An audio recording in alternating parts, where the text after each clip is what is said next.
This is the news in brief from the United Nations. Ordinary people in Gaza are in a constant state of trauma over an impending full-scale Israeli attack on Rafah. The head of the UN Agency for Palestinian Refugees, UNRWA, said on Tuesday. Speaking amid a growing number of reported Israeli strikes on Rafah, which is sheltering around 1 million displaced Gazans, UNRWA Commissioner General Philippe Lazzarini said that there is extraordinary, deep anxiety over a possible offensive. Despite renewed international pressure for a humanitarian pause, no ceasefire breakthrough has yet been announced. The UN agency chief also issued a renewed appeal for the release of all hostages taken during Hamas-led terror attacks in southern Israel on the 7th of October, and all Palestinian detainees held in Israel as suspected militants.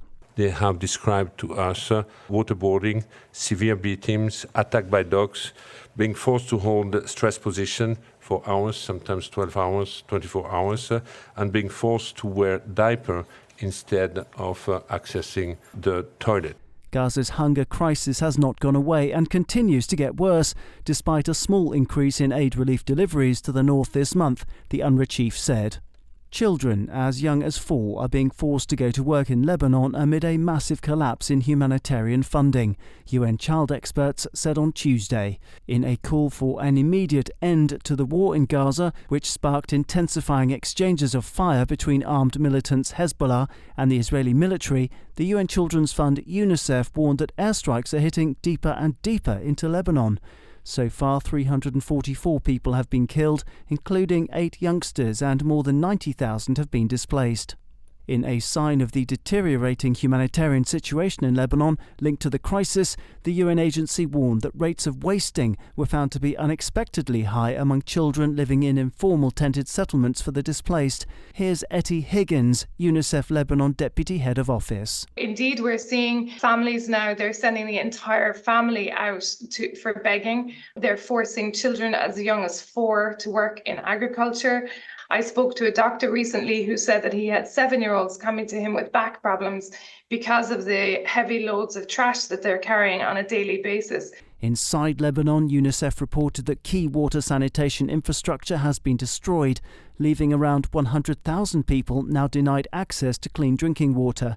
Some 23 health facilities serving 4,000 people have also been forced to close. UN Rights Chief Volker Türk has said that he's been troubled by the apparently disproportionate use of force to disperse protesters at universities across the US, linked to the situation in the occupied Palestinian territory. In a statement on Tuesday, the High Commissioner for Human Rights condemned such heavy-handed steps and insisted that freedom of expression and the right to peaceful assembly were fundamental to society. Hundreds of student protesters have been arrested in recent weeks, and although many have been released, others still face charges or academic sanctions, Mr. Türk noted.